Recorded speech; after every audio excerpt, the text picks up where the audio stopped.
I guess we'll welcome everybody out to episode 3 of Utah in the Weeds. I can't believe we're already on episode 3. I already missed 1 and 2, so I got some catching up to do. Yeah, patient number 1 was on episode 2. Oh, Mario. Really? I think Was it Mario? David Sutherland. Oh, David. Okay, that dude was yes. card owner number yes, 1. card. Okay. Yes, patient Mario number 1 for was you patient was... number 1 to legally purchase in the state. Yes. David didn't get his I think he had to go to work or something because he came back and Yes. told me. He was like, oh, I had to leave and come back, but I was the first one to get my card. Yes, we interviewed him last week, and on episode number 2 of Utah in the Weeds, I'm Tim Pickett. And where can people find you, Tim, at? They can find me on utahmarijuana.org. That's the main place you can go to find any information about the Utah cannabis system. We're posting the podcast there. We're posting transcripts of the podcast and articles about them. That's probably the best place to go search for information. We have an educational video that we put up about how to apply for a card through the EVS system that I put up last week because we were getting a lot of problems there. And you could also call my office, 801-851-5554, if you have questions about getting a card, the evaluation process, or the Utah cannabis system, the medical marijuana system. How about you, Chris? And then I'm Chris Hollifield. IamSaltLake.com is my other podcast that I do. If you haven't listened to it, go check it out wherever you find podcast. However you're listening to this one, just go find I Am Salt Lake, IamSaltLake.com. But we have a really special guest here today. Narith, is that Narith, right? That's did I pronounce it right? Perfect. And you're from Dragonfly. You're like the holy. Gosh, I was trying to think of something. He's like the tip of the iceberg right here, the first dispensary pharmacy. You guys are way too kind. We are like, look, we just call them dispensaries around here. It's just so much easier. I'm sure it's easier, but honestly, from our perspective, we do more than just dispense product. Oh, good. So for us, we truly are Dragonfly Wellness. And what we really believe in is empowering patients to take back control of their health and wellness. So it's more than just coming into a medical cannabis pharmacy to purchase product, but it's really being educated and bringing awareness to our community because the social stigma around cannabis is real. Every single one of us deal with it on a daily basis. So many people in our community are hiding in the shadows and hiding in the dark. And all they want is to just be treated with respect and dignity, that they can use medical cannabis safely and legally, just like anything else out there on the market. And whoever would have thought here in Utah would have got medical cannabis, right? Definitely not me. Because you're a Utah guy, right? I'm a Utah guy, born and raised. I was born in Utah in 1980. My family's refugees from Cambodia. And much like many other people on our team as well, we're refugees as well. So to be able to be part of this community, grow up in this community, and actually, as I drove here, I drove past Valley Junior High, which is the junior high that I actually went to in 7th grade. No kidding. I lived in the neighborhood just 5 blocks away from here on the other side of 4100 West and 4100 South and 3200 West. So it really was a little surreal for me. Yeah. Driving past my old junior high to come do a podcast with you guys talking about the future of medical cannabis in Utah. I know, really, unreal. your family is really kind of this American dream, build yourself up. And really a local, talk to us about the local aspect of Dragonfly Wellness and what that means to the local community for you. For us at Dragonfly Wellness, it really means a world, because the whole reason we got into this business and this opportunity was to really empower our patients and uplift our community. You know, I think a lot of us on the team have been pretty fortunate in our lives to be able to have the opportunities that we do, to be able to work hard, get an opportunity to live the American dream, and be able to live a comfortable life. So to be able to go from, I don't want to say rags to riches, because I'm definitely not rich, but I'm definitely richer than a lot of people that were in our circumstance, coming from a war-torn country, to no fault of our own, to no choice of our own, and to just be plopped in the middle of Salt Lake City, Utah, right? Because when you're outside of Utah, when people say, "Oh, you're going to America," it's all the same. There's not Des Moines, Iowa, Salt Lake City, Utah, LA. You're like, I'm going to America, baby. And then you show up and you're like, what is all this snow? Like, we don't have snow in Asia like this. So really, to again have this opportunity to be a part of the community and do something where literally to have strangers come up to you and cry and thank you for what you're doing. Did you expect that would happen as much as it does? I really did not expect it to that level. I knew what we were doing for the community and on the outside looking in, right, until you actually touch a person's heart and actually see them and feel that raw emotion. Yeah. Do you actually realize the gravity of what you're actually doing? It's exactly the same for me. So I, as somebody who sees people in clinic and helps them, right, basically get access to the pharmacy, right? Until you actually see the people and you see the gravity, and they leave before they leave your clinic and they're hugging you. Thank you for helping me get access to this. I've been waiting for it for years and years. It really is a big deal. I totally get it. It is. And I think that's the piece that a lot of people from the outside looking in at medical cannabis and maybe for lack of just understanding of what medical cannabis can do for people, like all you got to do is just meet one of these families that their life has just completely changed now. And once you kind of humanize that element and you take a step back and realize, how can cannabis be this bad, evil, devil's lettuce that I've been told my entire life, yet it brings so much joy and relief and improves the quality of life of people? Like, you just can't argue that. Yeah. Now, were you involved in the cannabis industry outside of Utah at all, or is this kind of the start of your career in cannabis? The closest involvement that I had in the industry was being a user in California. So my girlfriend and her family lives in LA. So for the last 3-4 years, I've been back and forth between Utah and LA. So obviously in California, it's a rec market. So I kind of got to see the transition from medical into recreational and seeing what happened, the pros as well as the cons, and all the challenges that the California market is facing. And being in that environment gave me a lot of hope about what the Utah medical cannabis program can do. And I don't think a lot of people really understand what the Utah medical cannabis program actually allows for cannabis as a medicine to be able to do. One fundamental thing that is a huge game changer is the fact that the state of Utah allows us to bring hemp products, CBD derived from hemp, into the cannabis ecosystem. That is a profound impact on a number of different things. Most importantly, the cost to the patient. The cost to grow and produce hemp, significantly different from the cost to produce cannabis, which in reality is actually ludicrous because it's the same exact plant. Mm-hmm. But if you want to be a processor of hemp, you pay a $2,000 license fee. You want to be a processor of cannabis, it's a $100,000 license fee. Wow. It's the same plant. So the cost of producing hemp is so much more cost effective to the end patient. So to be able to take hemp derived CBD and bring that in, it significantly lowers the cost. Game changer. And are they not growing hemp in other states? Is this, because I heard that at some networking event recently as well, the Utah about hemp, how we're kind of special here in Utah. And I think you were just saying that too, but so why aren't they doing that in other states? You can grow hemp in other states, but the law doesn't allow you to bring a hemp product into the cannabis ecosystem.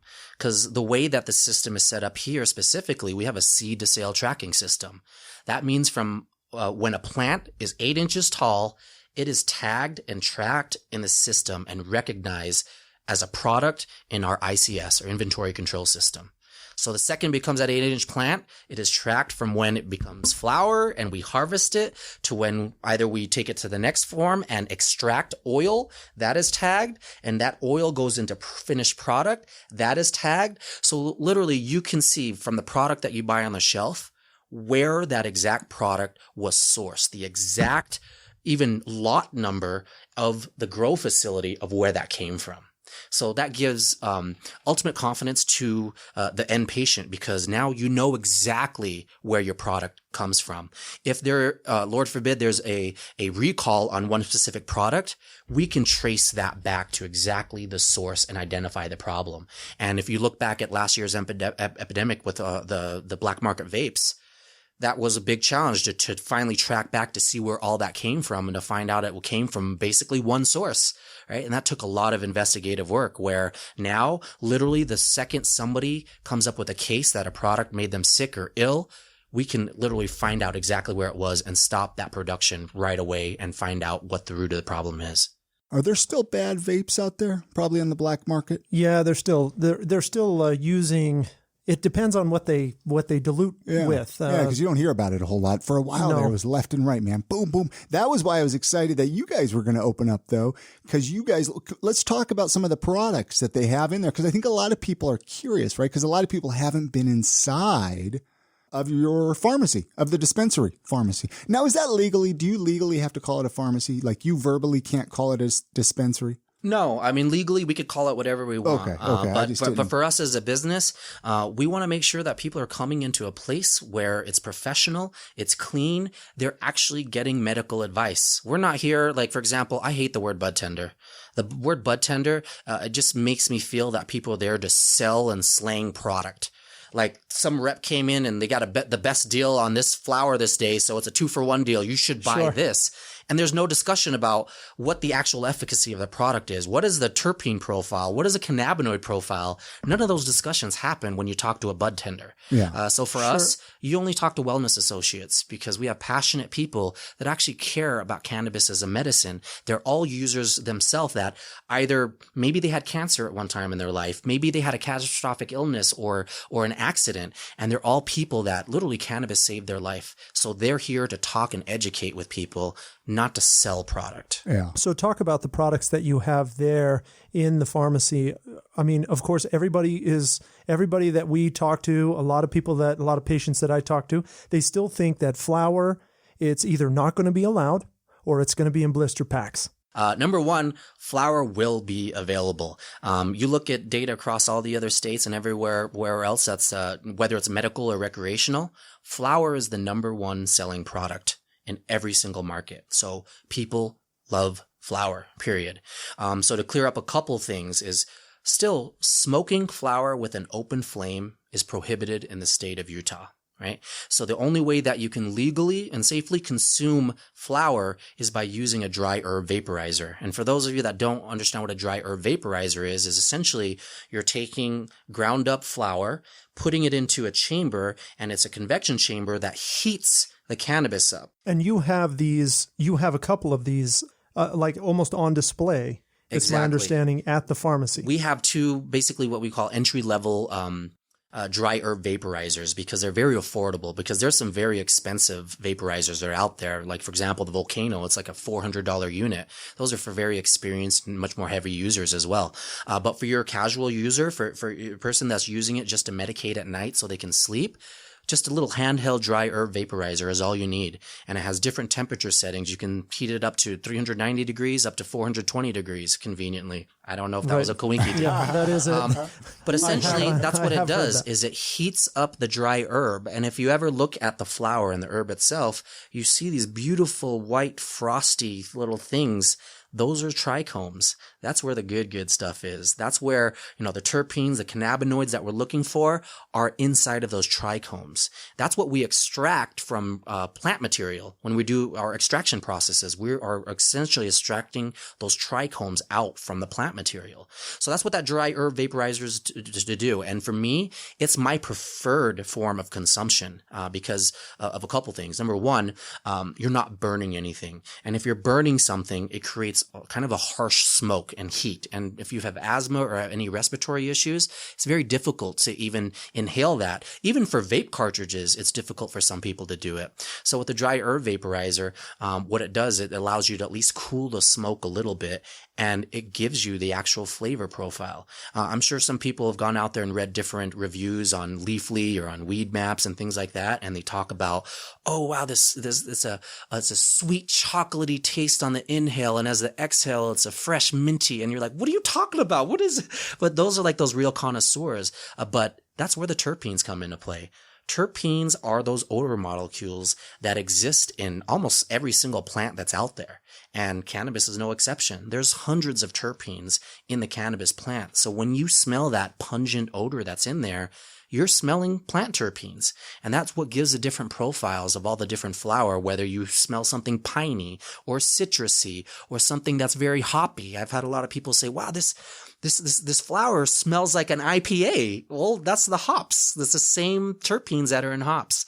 So those dry herb vaporizers are awesome devices that allow you to actually taste the full flavor profile of what you're actually using from that flower perspective. So those are two common misconceptions: is can you still use flower? Yes, you can, as long as you're using a dry herb vaporizer. And not in a blister pack. And the second one, which was great, and kudos to everybody who really fought for the blister pack, because it was a huge challenge, not just for us as producers and manufacturers of the product, but as the end user as well, to purchase flower in a blister pack that you literally would just pop out of the pack and you're going to put into your own jar anyways. So now we're just creating more complications for our end user. And I think it's to no fault. It's, lawmakers trying to make things as safe as possible. But when you're making laws and you've actually never used the product, or you've never even known anybody how to use a product, it's really difficult to understand from a patient perspective how they end up using it. So I'm really happy that everybody who fought for that, all the legislators stepped up to the plate and said, you know what, we recognize that this is prohibitive to patients and prohibitive to businesses. We will make a change, and they got rid of it. So that was awesome. So now we're able to sell flower in jars. Did you see the video? It reminded me when you said they're not using cannabis, up on the hill. The video with Jim DeBacchus back when they were doing all of this. Gosh, was it even a year ago when he went down to Vegas and had an edible? I know what you're talking about. And he did like a Facebook Live. I just thought it was humorous. And I was like, go Jim DeBacchus for at least trying it out. Sure. Because I think that's what you got to do. And it's not going to make you crazy, guys. Go try a little bit. Go down to Vegas and have fun, right? Right. What happens in Vegas stays in Vegas. Yeah. So go ahead, Tim. No, go. The other products you have, are they all? So you have some tinctures, liquid forms, correct, some capsules, and essentially they're gummies, but they're gelatinous cubes. Gelatinous cubes, not shaped like gummy bears. And what other types of, do you have some topicals there as well? We do have topicals. So what we currently have available this week in our product lineup is, as we mentioned, flower. Mm-hmm. We have tinctures. There's 5 different ratios. And why that's important is because there's different ratios of CBD to THC. If you're somebody that we would consider like a cannabis naive person, somebody who's never used it or used it once when you were 18 years old because you tried it, you're going to be a lot more sensitive to the effects of THC. So what we want to be very mindful of is to not give a first-time patient, a bad experience, and then they just swear off cannabis. And I'm like, I'm never going to use that again, because that would be the worst thing, because for somebody that could actually get relief from medical cannabis and then to give them a bad experience and they don't ever use that product again, that's heartbreaking. So we want to make sure that we're advising and consulting. There's 2 key things that we do, that our pharmacists do when people walk in for a consultation. Number 1 is we obviously have an open and candid conversation about their previous cannabis experiences. And they feel much more empowered to speak to us at that level than they do their doctors, because some people truly fear like, oh, well, what if my doctor tells my medical provider and I lose my insurance? This is a huge issue in my clinic, and getting people to open up about their existing cannabis uses. And it's one of the things that I pride myself on with my patients, because I know more about it, but they've always brought it up to another medical provider who's just shut them down. Or they're scared to talk about it. And it's really important for patients to have that safe environment to talk about. And I've really liked, to be honest, I've heard good things about your 25-to-1 tincture, the 25 milligrams of CBD to 1 milligram of THC. Patients are having a pretty good experience with that with low psychoactivity.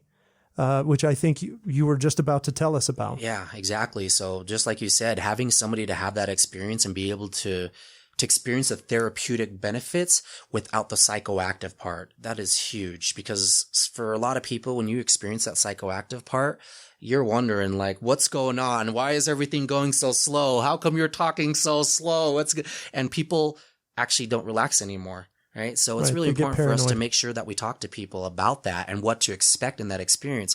So that 25-to-1 ratio, that's a great kind of entry level product to get people into, right? Because it's very simple to use, right? You apply it sublingually, and that's important for people to know, sublingually. And that's basically placing a drop underneath your tongue.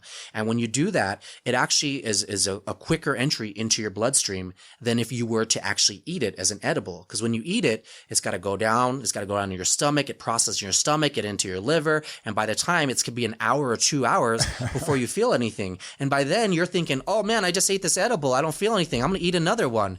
And then all of a sudden, after 5 or 6 edibles, you're like, I'm stuck in the couch, and now you're calling the cops and saying, I think I'm dying. Yes. Somebody please tell us.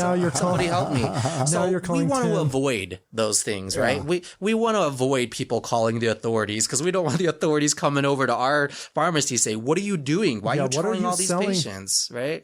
So that's really, really important to us that we create a great experience for people and, again, be open and candid. And it's been pretty amazing that people come in and they are so open to sharing their stories. Like we have a space right in the front, and we have a private consultation office because we want to respect our patients' privacy. So when people come in, we say, hey, we have a private office if you want to go talk in the back and talk about your medical conditions. And people are like, no, I got nothing to hide. I've been in 4 accidents. I've had 4 different hip surgeries, and they just want to talk to somebody about it.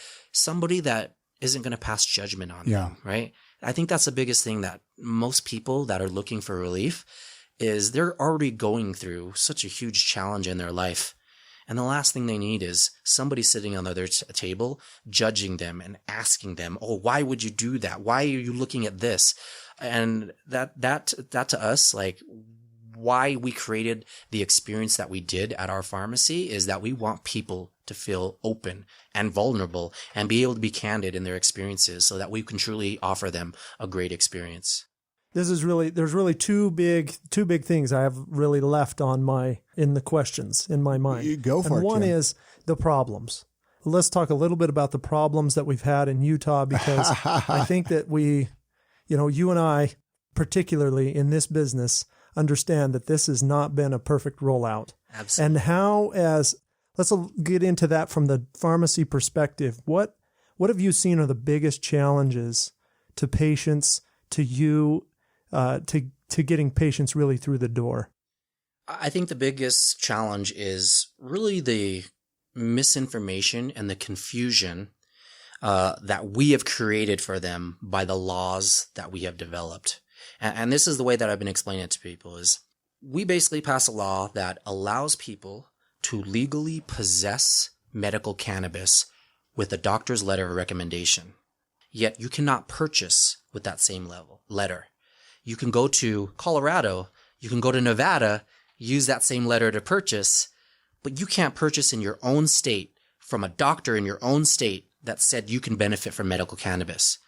Already, from the beginning, as a patient, confused already. Yep, 100%. How many people, when they got their affirmative defense letters on social media, just like crying and screaming, it's like, I'm free, I'm not a criminal anymore, right? And that was only half of the story. It's like that only protects you if you are possessing it. But basically what we were promoting by creating that was you can't purchase it here legally. So either go find it illegally by somebody on the street or go out of state and bring it back in illegally.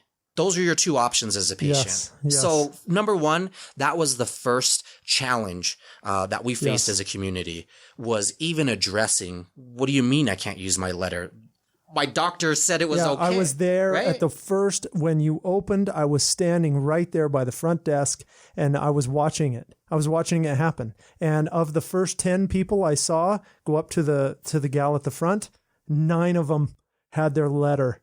It seemed like only 1 had a card from the state. And you knew it was going to be hundreds and hundreds. You've probably talked to hundreds of people and turned them away because of this situation. I don't disagree with the letter protecting them legally, but you're right. The misinformation. It is. You're going to get an influx of patients here soon because this card thing is going to pass, right? Yeah. And the reality is that same situation that happened the first day happens every single day. Yeah. Every single day we have a line out the door, and every single day we have to turn patients away. Oh, I tell patients when they leave my clinic, I tell them this letter will not get you into the pharmacy. And I still get a call from a patient every single clinic day, it seems like, with a patient leaving my office, going down to the pharmacy after I've told them 3 times. And it's no fault of their own. They're really excited and they know they're legal and they really need their medicine. And I get it.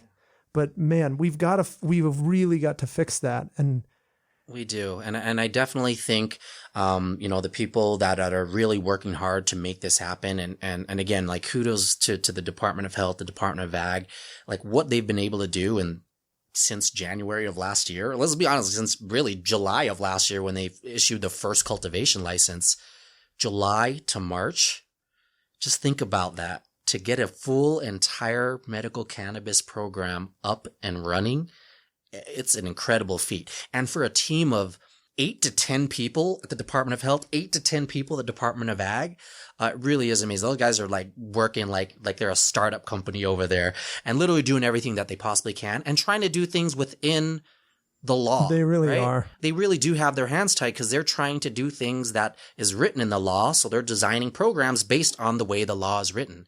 But what I really appreciate is just how open the departments have been to working with doctors like Tim and with the companies like Dragonfly, because they're really listening to our challenges and our concerns.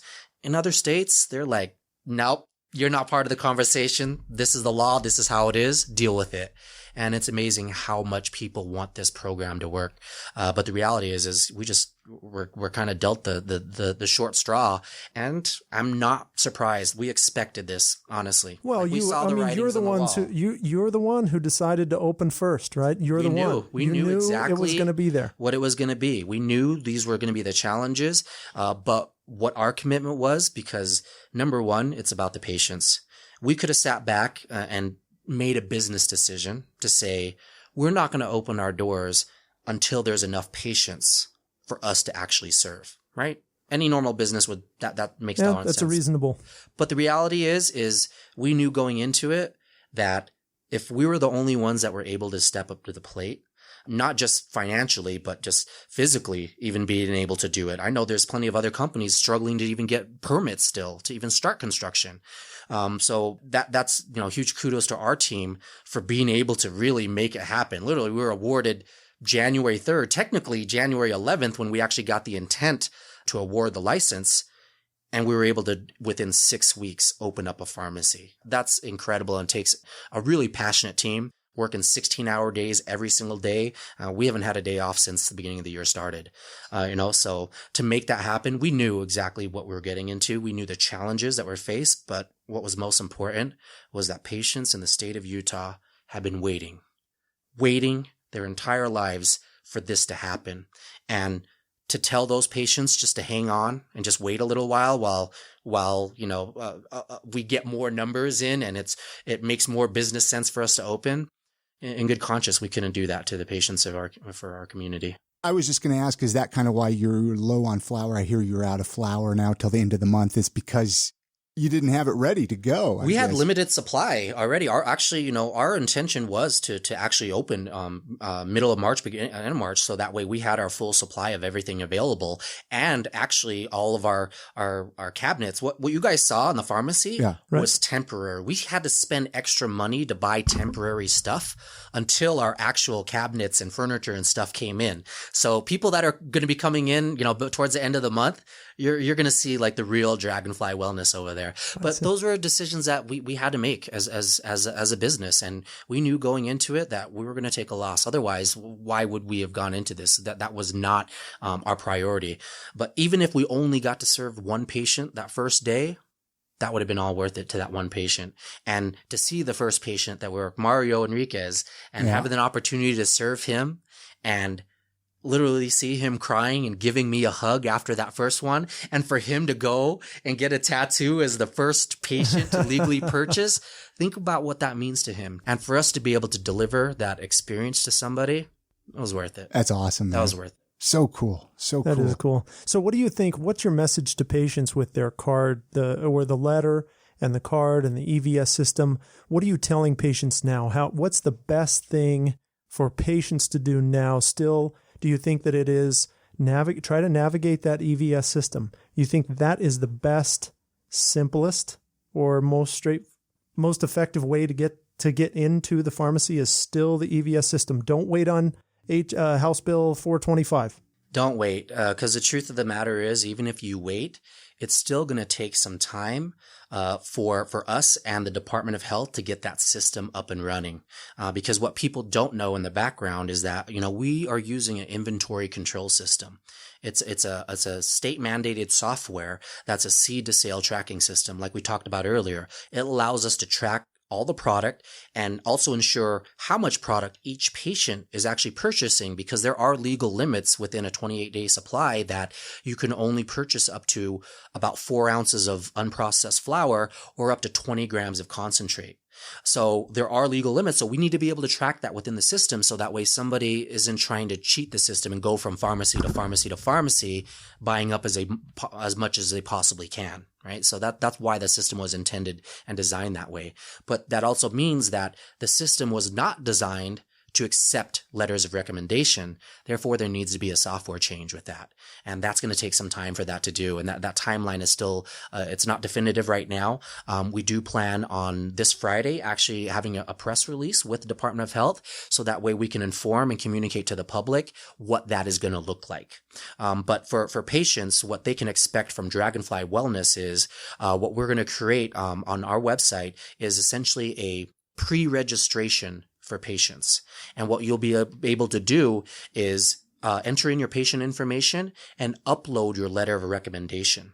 And what that will allow us to do is to give us time to actually verify that those are valid letters, because we can't just accept the letter and say it's good. We have to be able to validate it. Thank you. Because as a person who writes these letters, you need some verification. Anybody can write, copy a letter from Dr. Pickett over here and just put somebody else's name and address on there. It's very easy to doctor. And that's what you were concerned about. It really was. And when we were on the last episode. That's right. And when we were at the Department of Health, or when we were at the Capitol together, it really was. And I was pretty animated about this. I don't want patients forging these letters. It's not safe. If you're going to treat this like a scheduled medicine, which it is, then treat it like a medicine. It needs to be verified. So we put that plan in place because, again, we're thinking about the patient, right? One of the busiest times in the pharmacy is pretty much between that 5 to 7 hour after everybody gets off of work and they got to stop in and grab their medication.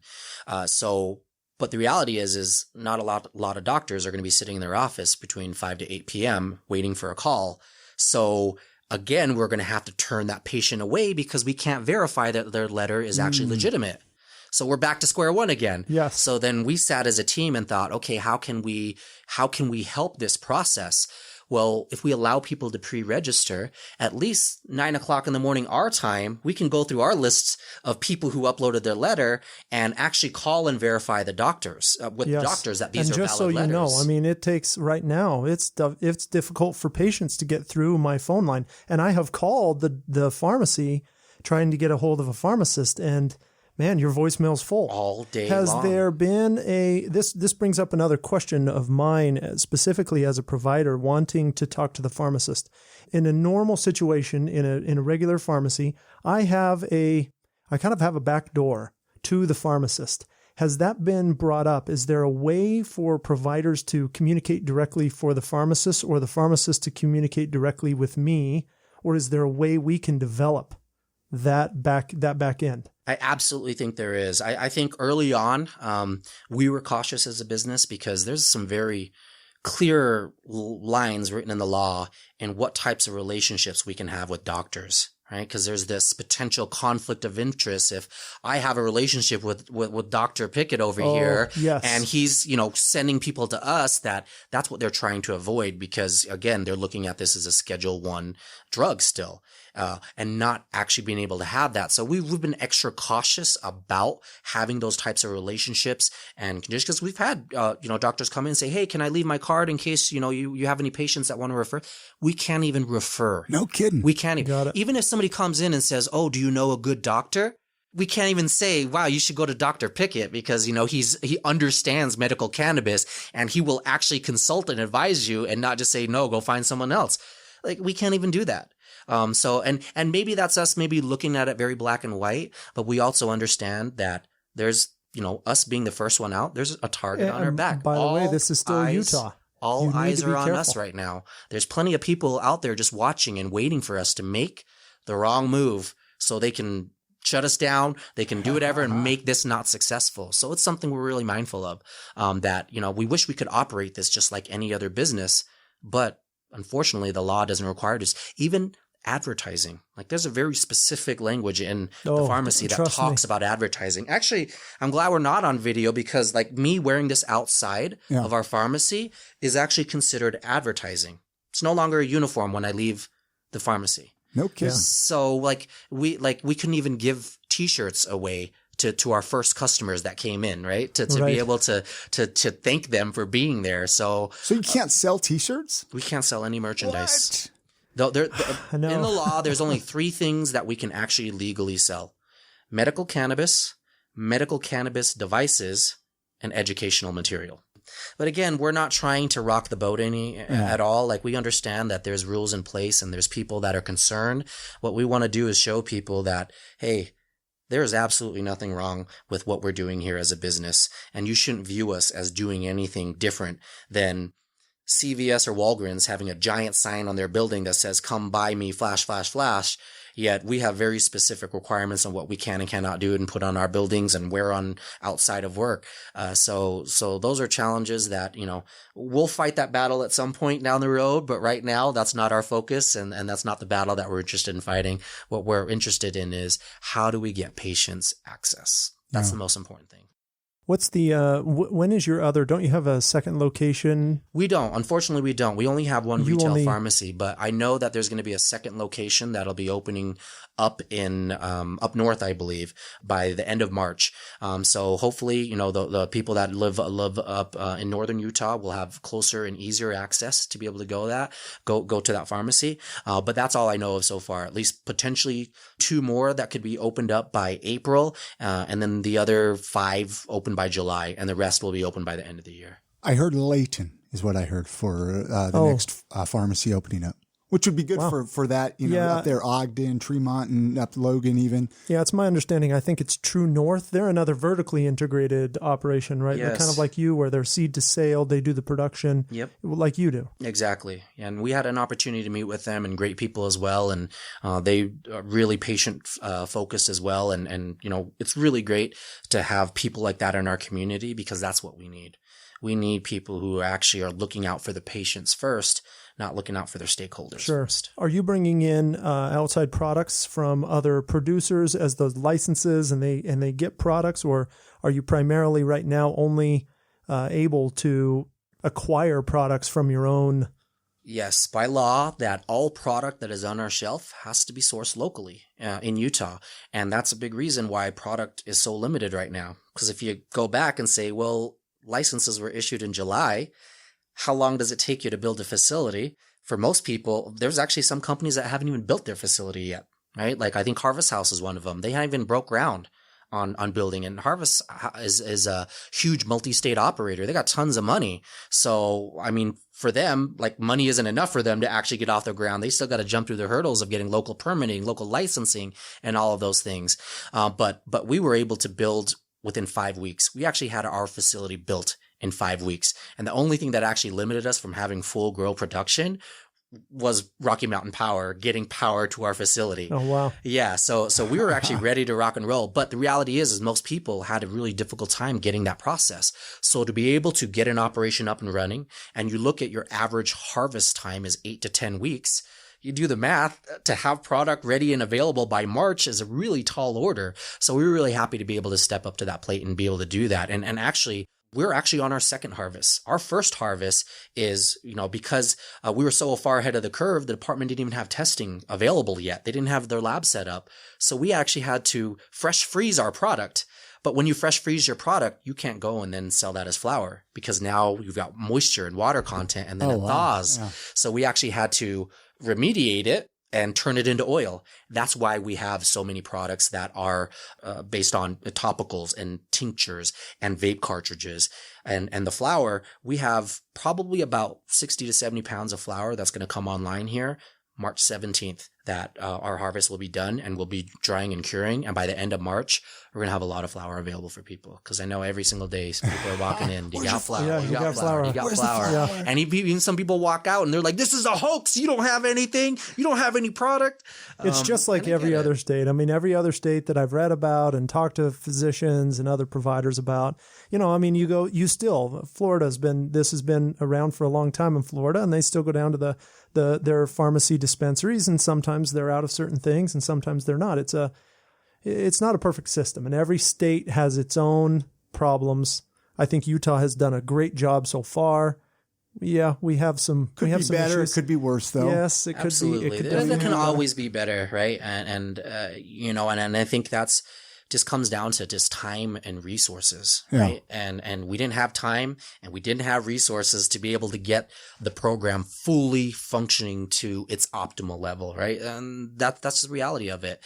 And now it's us, in problem solving mode and just trying to make it better for everybody. And in a way, we also feel really privileged to have the opportunity to figure all this stuff out, because guess what? The next guys that open their pharmacy, it's going to be a much easier road for them. They're probably like, thanks, Dragonfly. Appreciate all the help. But we're happy because we want this program to be successful. We don't view these other pharmacies as competitors. I mean, heck, there's 14 pharmacies in the entire state. How can they possibly be competing with all of these pharmacies? It's not. And it really has to be this view of that we're a community, not competitors.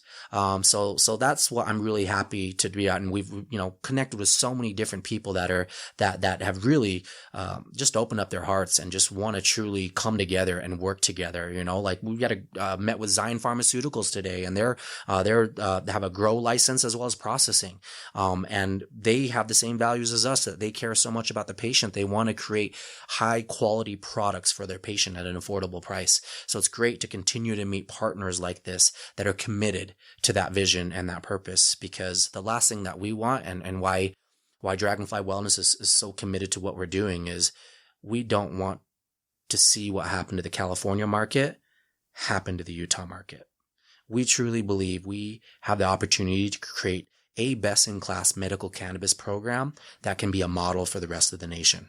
And we wholeheartedly believe that we can do that through education, through real science, through real data, being able to collect patient feedback on the efficacy of products and tie that back to the state's lab testing on the cannabinoid profile, on the terpene profile.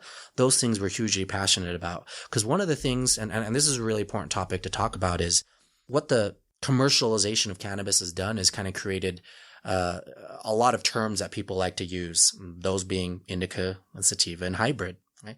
And the reality now is that so many plants have been crossbred that you're going to have a hard time finding any pure indica strain or any pure sativa strain.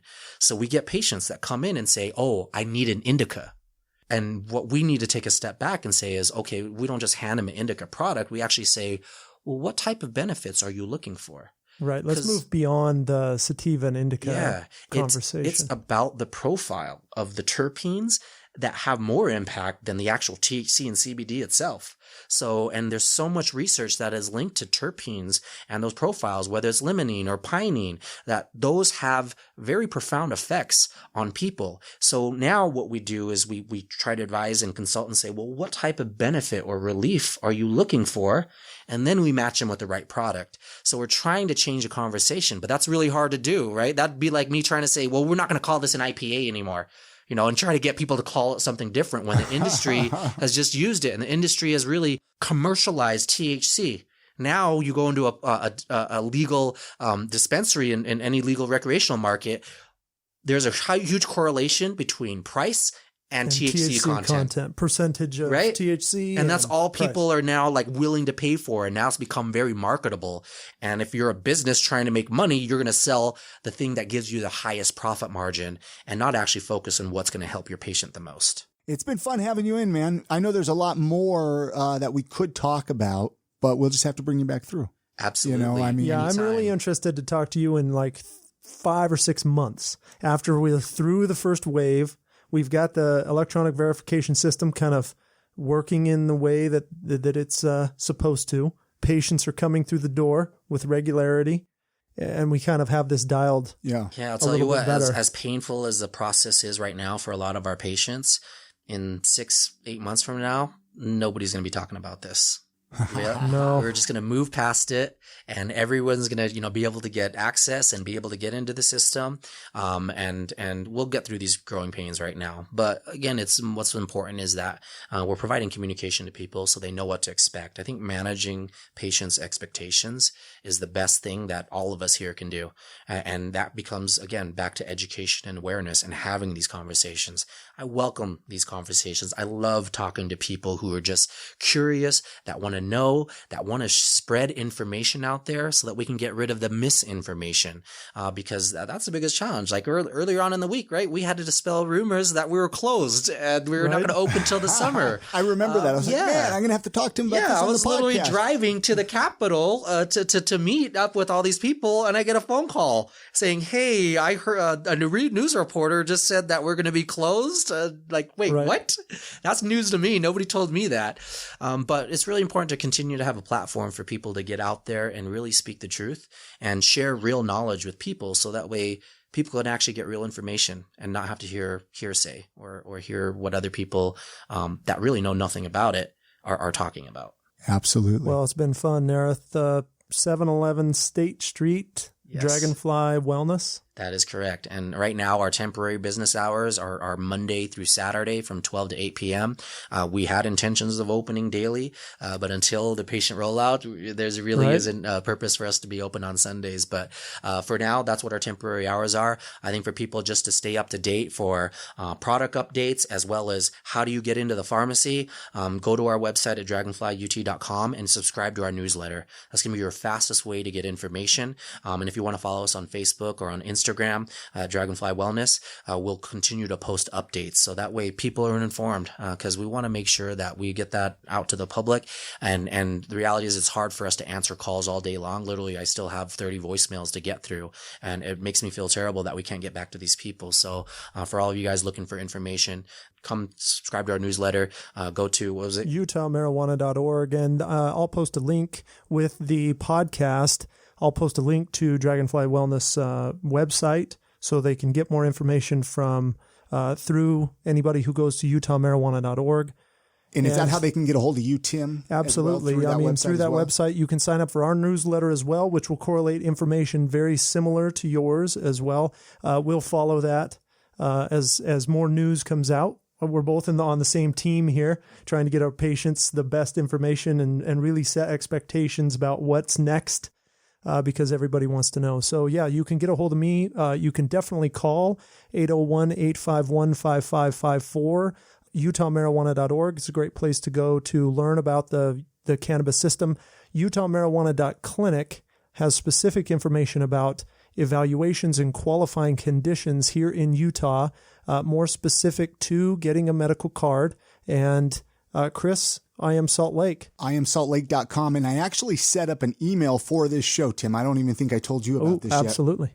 Yet. It's just UtahInTheWeeds@gmail.com. We'll have fancy emails here soon because we set up UtahInTheWeeds.com. You can go there to listen to the past shows. But reach out if you're interested in coming on this podcast. I know there's a lot of people that we don't even know about. Tim or myself don't even know about here in Utah that are involved in the cannabis industry. Or if you're a patient and you have a cool story, or what if you have some news, whatever, reach out, email us, get in touch with us, call Tim up on his phone, and we'll probably bring you on the show, right? Absolutely. Yeah. And then Narith, one more time, Dragonfly, you guys are awesome. Thank you for doing what you're doing. Thank you so much for having me. Thank you for providing a platform for people like us to share this information, because this is what we need. We need more content and more people like you that believe in getting that right message out there. So thank you for all you do, Chris. You're welcome, buddy. All right. Be safe out there.